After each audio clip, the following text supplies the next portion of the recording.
hanging right in front of you. I wonder if I can just start by asking your reaction to the decision. You didn't seem like you agreed with it. I didn't think for a second that I lost at the end of the fight. I thought I won the fight at least 3 rounds to 2, except for judging by rounds. And I think that he did a lot of running away that in the old days, or in a real fight, I think you get pointed for. When boxing, you get pointed for. So I think they should have points from him from running. And I think if all the ring action, it would have been less of a fight. So I didn't think that, for sure, I didn't think I lost for a second until it was over. And until they said so. In the first 2 rounds, he was having some success with his with the kicks and the striking with you. What was causing you trouble with that? Like about a month out, I got some injuries. I hurt my knee and I wasn't able to do jiu-jitsu for like ever since a month ago. And then about 2 weeks in, I was just sparring from when I hurt my knee. I was just boxing, a lot of boxing, trying to recover my knee. And then I got hit by my training partner, Alan Sanchez. He's a pro boxer. He's ranked like number 10 or number 7 in the nation. I got hit in the rib, and it really tweaked me out of order. And I had to stop sparring about 2.5 weeks ago. So this was probably worse than the last fight. I was all I was pretty much doing for this fight was running and riding a bike and shadow boxing. So I had some plans, and I had a lot of plans for this fight, but I had to like kind of backtrack on those plans, protecting some injuries. In the 3rd round, you heard him. One of the judges scored a 10-8 for you. How did you turn the tide of the fight when he knocked you down 3 times in the first 2 rounds and was doing fairly well? What turned it around for you in the 3rd round? I knew he was going to have a success earlier. I told myself again, don't turn it up till later in the rounds, because I was just like I suspected. I think that he was going to slow down and I was going to speed up. So I was letting him get his little things off and trying to make him do some stuff. And so I stepped on the gas in the 3rd a little more than earlier. Hey, what was the difference in Conor tonight from the first fight? He was prepared to go the distance. He said he was going to come in and come forward and stomp me down or walk me down and put his same pressure and do the same things as usual. And I thought that was a little strategy to make me think that he was going to spread it out a little, and he did. He spread it out a little bit. And he was trying to keep you at bay from trying to take him down and do your jiu-jitsu too. Yeah, he didn't want to go down to the floor, and I didn't plan on going for it too. I feel like I was going for a takedown a little too much, more than I should have, and I wasn't necessarily going like drastically for it, but I feel like I should have done a little bit less of that, and a little more punching and working. The wrestling, I hate when people try to do that, but it felt like it was going to be easy, but at the last minute you pull it off and put the defense on. I was like, alright, you want to stay, we'll keep this ball rolling. This was such a war. Obviously there's probably going to be a trilogy, but I mean, when does that take place? About a year from now? And when do you think you could fight again? Whenever they're ready to rock, dot it back down, but I'm not doing shit until we go from round 3. You won't be seeing me until then.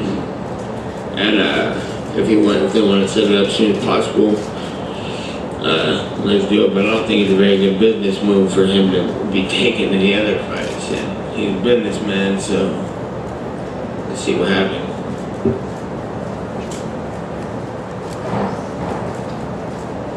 Nate, both of you are obviously interested in doing this again, but Conor was clear that he wanted you to come down to 155 for a 3rd time. What are your thoughts about doing that?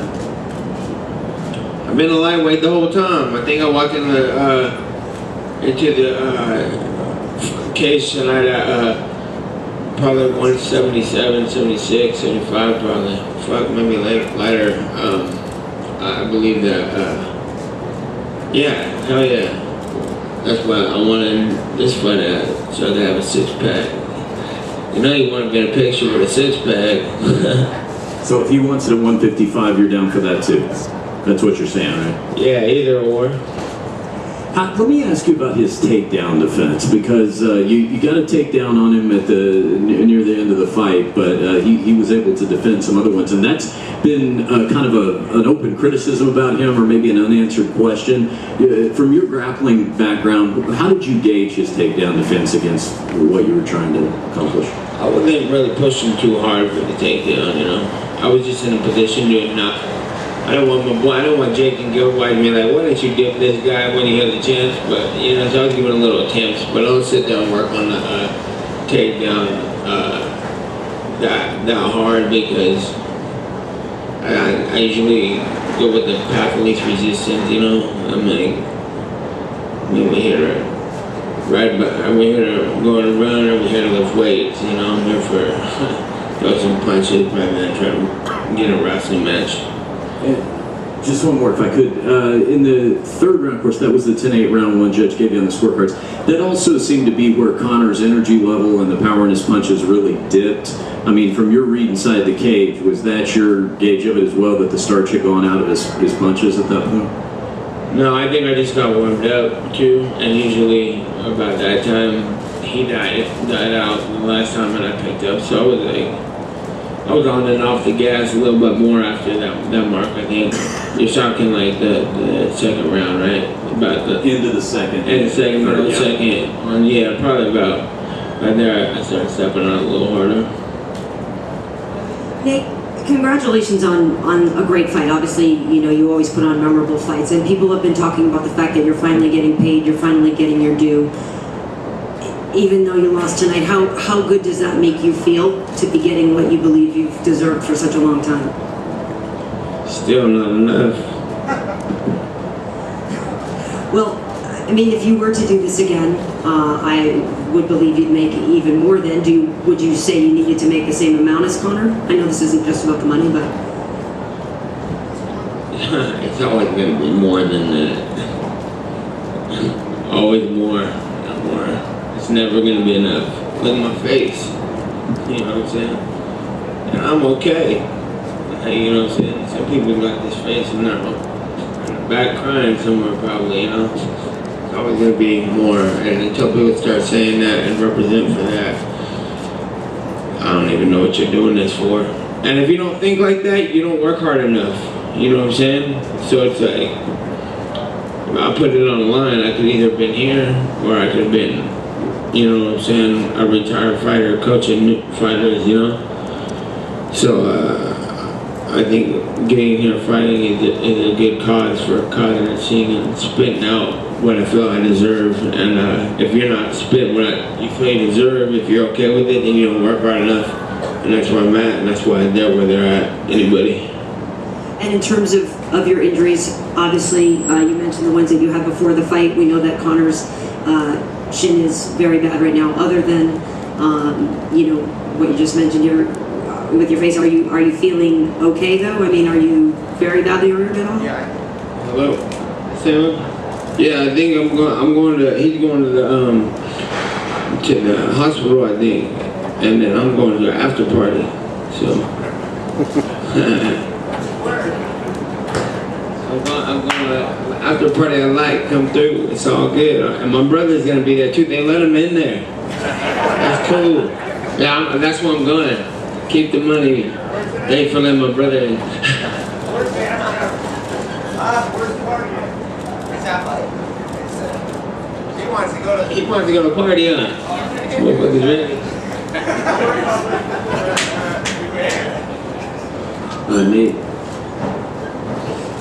you said before the fight that... Hey, I thought Ariel One got fired. Who got you in there? Surprise, surprise. I'm just kidding. You said before the fight that they better hope you don't win because a lot of change is coming. You didn't win officially, you thought you won. Is change still coming? Oh, I won. Change is happening right now. Like I said, like, if you want to be successful in this business, and if you want to do good in this business, you don't have to follow the leader. You know what I'm saying? And if you're gonna say that somebody else is the leader, you got the wrong thing. I mean, look at Conor. What did Conor do for this fight? He did exactly what I told his ass to do. He hopped on a bike, the little amateur style. He didn't have no clips. He didn't have no helmet. That's not how you ride, but he tried. And he hired all top 10 people to come in from wherever. I don't know where them gimpy ass boxers he had came from. And then that jiu-jitsu coach he's got, I'm gonna get that motherfucker, man. That guy's on my hit list. This is America, and he's over there representing with them. And then he wants to try to look up at a press conference like he's hard. That's the reason that fool dog got rushed at the press conference too, is because they're brought in making it seem like we're the hardest shit in town. But I had too many people riding with me already. I'm like, you guys aren't coming, so that's why otherwise we had a good press conference. But they walked in like they were the shit to steal the show. And I'm gonna get off topic, but fuck them.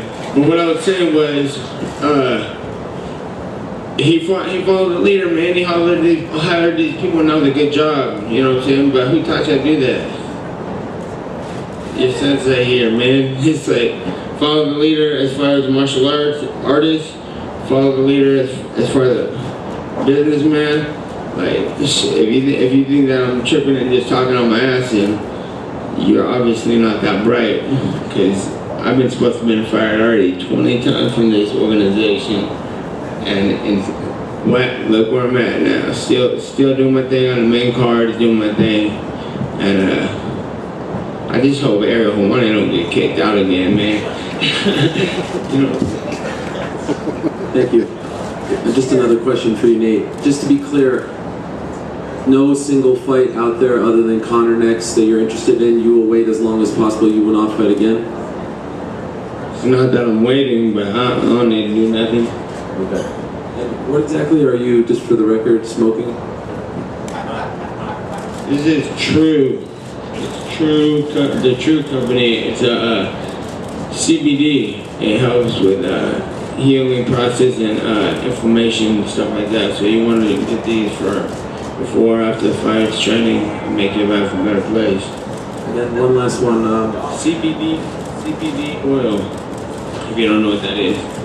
A big part of this story has been which team is better, and unfortunately Chris lost to Artem earlier. What were your thoughts on how that fight played out?